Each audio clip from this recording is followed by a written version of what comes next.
بسم الله الرحمن الرحيم.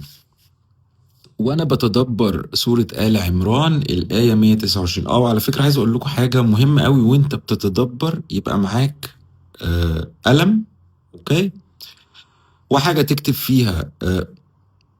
القلم مهم جدا، لان القلم لما بيتفاعل مع كلام الله، اوكي، بيجيب لك حاجات انت لا تعلمها. الذي علم بالقلم علم الانسان ما لم يعلم، فهيجي لك ما لا تعلم. المهم الآية بتقول: ولله ما في السماوات وما في الأرض يغفر لمن يشاء ويعذب من يشاء والله غفور رحيم. يعني الآية بتقول بكل وضوح أنت كإنسان ملكش فيه فكرة مين داخل الجنة ومين داخل النار.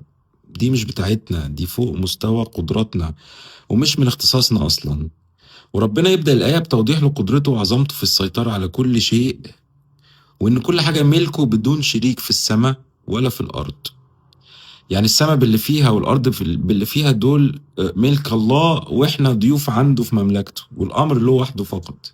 يعني يغفر لمن يشاء حتى لو بمقيسك انت شايفه داخل النار، ويعذب من يشاء حتى لو بمقيسك انت شايفه داخل الجنة. يعني من الآخر كل واحد يركز في ورقته وما يبصش في ورقة غيره. والسلام عليكم ورحمة الله وبركاته.